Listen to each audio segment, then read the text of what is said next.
What up, everyone? This is Mr. Lord, Dr. Professor, Dark Joker, here with another edition of Traditional Fans with Opinions, where I'll give my reviews for whoever I watched, read, or played today. And who are Traditional Fans with Opinions? That is myself, and that is you, the viewers. With all that being said, on with the reviews. One Piece, Season 22, Episode 10. So in this episode, you have like the Straw Hats, so you have so Robin and Chopper, they're in the library with Saul. You meet Biblo, Bonnie's there, and Vegapunker's there as well. You know, Luffy, Usopp, Zoro, Sanji, Nami are they're at the school. They learn so most of the students don't want to be whereas Cologne's the only one who now Cologne's father is a pirate. People who've read the manga know exactly which pirate it is. And his mother's like the teacher. And so Drool arrives, at the banquet. So like everyone goes to a banquet. I mean, Robin, Chopper stay with Saul for a little bit. Vegapunk and Bonnie have to get their like residence, like permits, whatever. And then in Aru's castle, two intruders arrive. One with a female with blue hair, very important character. And so they want to know where Loki's at. They try to get the guards convinced to tell them. And now people who have read the manga know exactly who they are. And so we'll see like a lot of this stuff stuff like we'll see a lot of like the fights are about to start. But yeah, I thought it was a very good episode. Liked how they're setting up the fight. Like the fight at Elbaf is about to start, and it's gonna be pretty crazy, especially next season. So yeah, I thought it was a really good episode. Looking forward to the next one.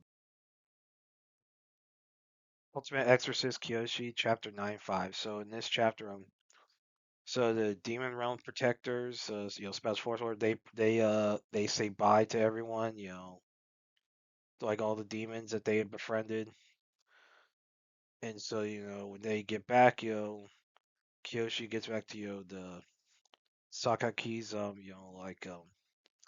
restaurant, whatever, greets everyone, and so he learns that he has finals coming up for high school, so he like and he's not really good at school, so that's gonna be a problem for him. Because if he fails, he has to do like remedial classes for every day of summer break, and so yeah, so now he has to do that. Now at the Exorcism Association HQ in Parabellum, um, Cicero's asked to meet with the old all the other those like cross paladins, like even the old man who, well, his hair is shaped like a cross. And so, like, basically, he's asked what his opinion about what happened, and then, apparently Kuroge's sea is empty, and Susho recommends Kiyoshi for it. And so, and then basically, so all the others are actually, and so basically, it's like, actually, that is why I called you. We want to see if he was good for it. And so there's three who are favorites for it, and two that are opposed. So basically Kyoshi's now a cross paladin. That's how the chapter ends. So that's gonna be interesting. I don't know if that's gonna be a lead hint that the series is about to end, or if he's supposed to help lead as like a cross paladin for against whoever the next demon lord is. But yeah, I thought it was a good chapter. Like it was like there's some in-game stuff being set up. So yeah, I like this chapter. Looking forward to the next one. It's the Witch, chapter 85. So in this chapter, basically about everyone that the Witches Battle Association HQ is under Fujime's spell. The only one who's not is like the basically the leader, the magic keepers, and it's revealed that once the spell's been cast once on someone, they develop a tolerance, so they're more resistant. And it's revealed that magic keeper's leader was once controlled when he was like young and was forced to kill all of his friends. But no, he didn't remember having, but he realized that that's how he saw them all dead, and so he's now ready to like basically kill Fujimine. And while everyone else tries to attack him, and then yeah, yeah he yeah so Chun, who's the that's the guy's name. So he keeps trying to fight. So and like he gets injured, but then this one someone with water magic arrives, and he says it was like a possibly freeze Descaras, and then this like has an umbrella. We don't see her face, but it looks like she's getting involved in the fight. So we'll see how that goes. But yeah, I thought it was a good chapter. So they're establishing Fujimine as a threat, how she like mind controls people. You know, definitely get interesting to see how the rest of the this arc goes. But yeah, I thought it was a good chapter. Looking forward to the next one. Spy Family, chapter 136. So in this chapter, Lloyd's trying to find an opening to use the dart on Yor, but he's unable to. First, he shoots, you know, when he like picks up a someone's handkerchief, but it misses. Yor's drunk. I don't think she tries to. It's either by instinct or it just she's just that drunk that she moved. And so the obviously the cat so one so like a cursor like try like notices that he's like looking sick. So he asks Lloyd if he's all right. Lloyd says he's fine. He may be. Yeah, the guy asks if the pizzas disagree with Lloyd. Lloyd says maybe a little. And Yuri tells Yor that she's probably had too much to drink. And Yor tries to get towards Lloyd. She said basically she and Yuri's not wanting it. Everyone's like, "What the heck is up with them?" And so Yor goes past Yuri and say that she just wants to cuddle with her husband. Lloyd has no idea what's going on. He's concerned that Yor may have noticed that someone may have noticed what he was doing. And then she like leans against Lloyd, and Lloyd just puts his arm around her. He's like whatever. And you can tell Yor's wondering how in the world she's supposed to cuddle. And then, you know, and Lloyd's thinking that he's gonna cut off Frankie's R&D funding. And so Lloyd had used the tranquilizer, but it's not really working. And then, of course, he doesn't know that Yor has some resistance to like poison. So he's wondering like if it's just not working. And Yor's wondering if Lloyd's nervous, and like they're wondering if Yuri's drinking too much, and Kurt's like, oh yeah, he's dead. I mean, he's not dead, but it's like everyone's like, all right, it may be time to wrap things up. Then the director's like, but he wants to do more drinking with everyone. Everyone's like, ah, crap. Lloyd's wondering what to do. Like maybe he could start a fire to force everyone to evacuate. And so he says, but and then he says he has to like feel, but he does feel. Lloyd actually does feel sick, so he walks to the bathroom and he sees a guy lighting a match. Basically, he's trying to start a fire to get the director out. And he says he's just smoking because his wife only lets him smoke in the bathroom. And Lloyd's wondering, I guess SSS must be stressful too. But then like so the that guy gets a call from someone saying they got some diplomatic thing. So it's like, and he says, and the guy says, hey, so I come at work, we gotta go, and he tells the director to come with him because there's something that requires his signature. And it turns out, yeah, I guess like like Chloe whoever made a deal with someone to make busy work for a director if there was an emergency. I guess to get him out. And so everyone walks out. So Chloe, Yuri walking with Yor and Lloyd, and Chloe says she helps coming over was it towards the bar for Yor. Yor says not at all, and she's glad like Yuri has good friends at work, and like yeah, and it's just funny like so I mean Yuri says he's still not necessarily okay with with Yor's marriage, but he does think that he does have to like can't really depend on Yor first, so he tells Yor take care of herself, and so Yuri and Chloe walk together, and Chloe asks Yuri if he actually hates Lloyd. Yuri says no, and he says when he said he was going to protect Yor wasn't a lie.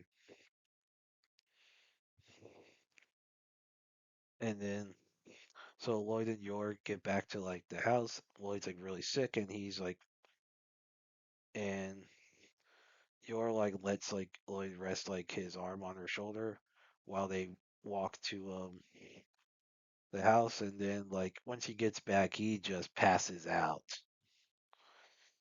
and like so Yor's like and like Anna's like, and I guess Anya, she's like, "Hey, I'm home." He's like, "Papa's dead," and Becky's like, "No, my no." And honestly, you have Becky's like buying offers to like drive him to the hospital, and that's how chapter ends. So I don't know if he's actually going to the hospital or if he's just going to be a late night nap. I thought it was a good chapter. I thought it was freaking funny how he's like trying to deal with all these agents. It's just funny. It's like all stuff. But yeah, I thought it was a really good chapter. Looking forward to the next one. Under Doctor, chapter 19. So in this chapter, so Haiji, basically completes his mission in Cameroon. A bunch of children are saved from those like assassins or whatever. So yeah, so he and Kusumi save all the kids. They defeat all these, the Snake Whisperers, and then yeah,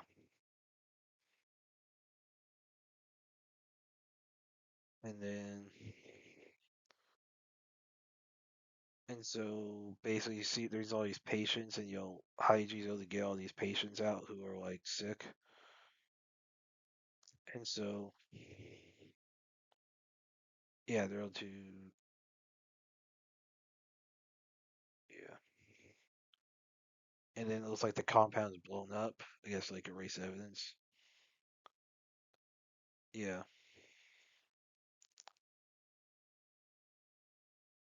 And then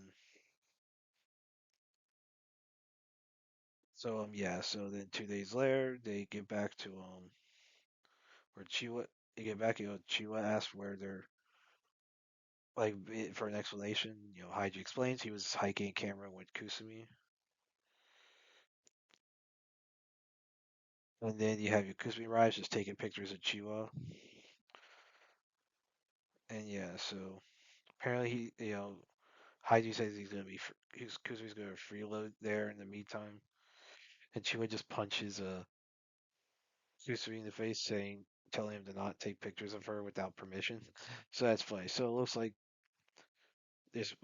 I guess the Snake Whispers. That's going to be like a maybe some recurring villains and whatever. So left in this series, and we'll see how that goes. Like how the rest of this arc goes. But yeah, I thought it was a Good chapter. Looking forward to the next one. Kinato's Magic, chapter 18. So in this chapter, Terasu remembers like when she was trained by her mother, and right as she goes out to like I guess the hot springs to bathe, Kanto's walking out, and and basically so Terasu says she noticed how like Kanto's improved, like his physique and his guts have improved, and yeah, so Terasu tells Kanto to come to the Lunar Festival, and she tells Kanto to that they should bathe soak together. Kanto's like, yeah. I mean, he's not looking because he's trying to be polite. It's kind of awkward. And so, Teresa says, whenever they leave, they will, like, their whatever friendship they have will disappear. Kanto says, whatever happens, like, they'll still be connected, one part. And Teresa thinks that he basically just proposed to her, which, later when the festival starts, Teresa calls, Kanto her, like, her sworn partner and the future companion, and everyone's like, "What?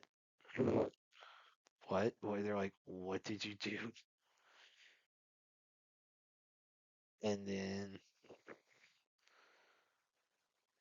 yeah, and Gia, he's there. He's like, yeah, he's kind of laughing. Everyone else is all the women. They're pissed. They're like, they think that Kanto has seduced Harasu, so they're like, basically the whole Lunar Fighting Festival is gonna be a manhunt to hunt Kanto and Gien. So that's funny. So yeah, I thought, and Kanto's thinking he has to figure clear up the misunderstanding. So that's how the chapter ends. So yeah, I thought it was funny. So yeah, yeah, I mean, there's definitely misunderstandings we dealt with. I mean, it's an all-female village. My question is, um, how do people get born if there's only women there? Like, is there some magic ritual thing, or is there like a thing like I think like the Amazons in Greek mythology where they like briefly interact with the some men in order to get more children? Like I don't know, but yeah, I thought it was a good chapter. I thought it was interesting. So we'll probably get near the end of this arc, which might be the end of the series. I don't know. Yeah, I thought it was a good chapter. Looking forward to the next one. Roku's House of Oddities, chapter 9. So in this chapter, so Akari takes Gavaldon, who's like the giant dog, out for like a walk, and Gavaldon like just basically like scares people because of his size, and then like runs around, kind of drags Akari along. And it's revealed he just wants to play with everyone, like all the humans, all the other animals. Like literally, he just wants to play. Yeah. And then yeah, so it's fun. And so you see like a bunch of little kids right on top of him. And he's like happy about it, you know. So yeah, then yeah, he takes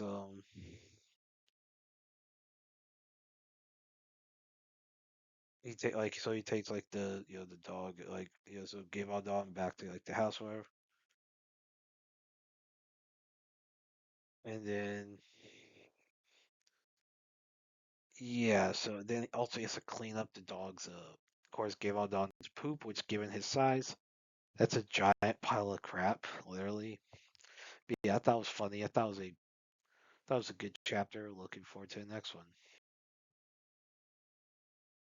Wistoria, Wand and Sword, Season 2, Episode 9. So in this episode, so Kurdwin basically takes Will and Julius to like a sanctuary, and like Julius is like suspicious because Kerwin had told Will to take like his clothes off for her, and so he says that Will like has been suppressing his own like magical powers inside. He can't like summon it like everyone else. Weiss is like I think he can absorb like magic from other people like external sources, but he can like there's also something like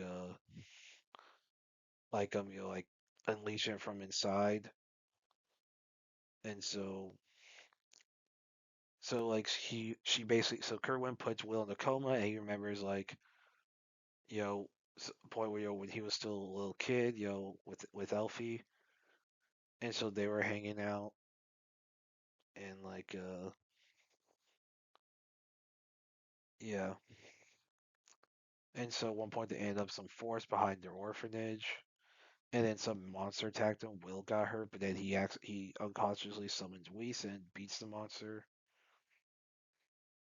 and so you see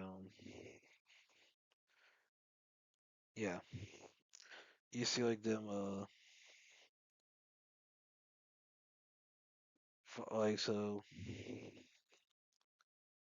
like you see once apparently he'd been asleep for 6 days for that whole thing, so now it's about time for the the fest for the next like test or whatever.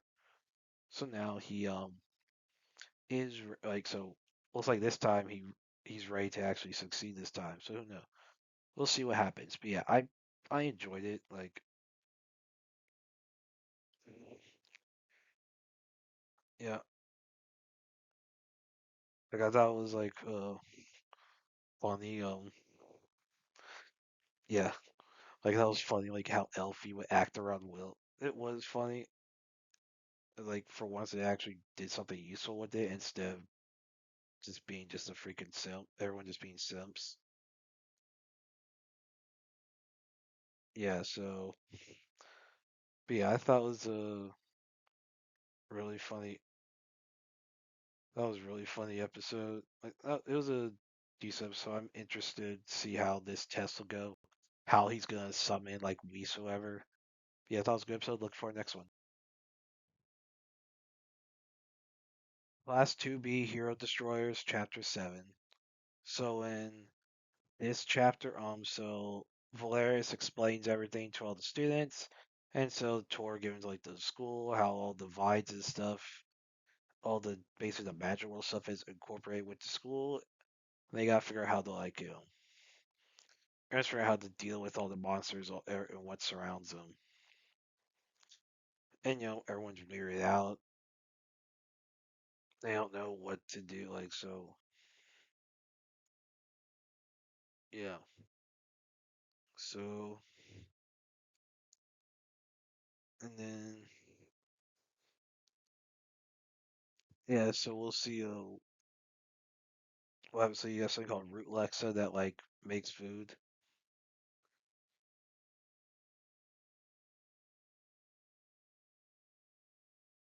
Yeah, so and apparently I guess the Bundymian, that one that makes food, like absorbs some stuff and then excretes a mush that people eat. Basically, people are eating poop. Yeah, and apparently the bathrooms have a bottomless pit. Yeah, so everyone's trying to figure out what to do. Like, yeah, it's definitely interesting what's going on. So everyone's now getting used to like the all the magic stuff, and it's kind of funny to see how they all react to it. Yeah, I thought it was a good chapter. Liked how they're getting all the students acclimated to like the magic stuff. Looking forward to the next chapter. Well, that's it. Did y'all like the stuff I reviewed? And if you have your own opinions about all that, you can put all that in the comments. Thank you for watching, and like, subscribe, and all that. And look forward to the next video.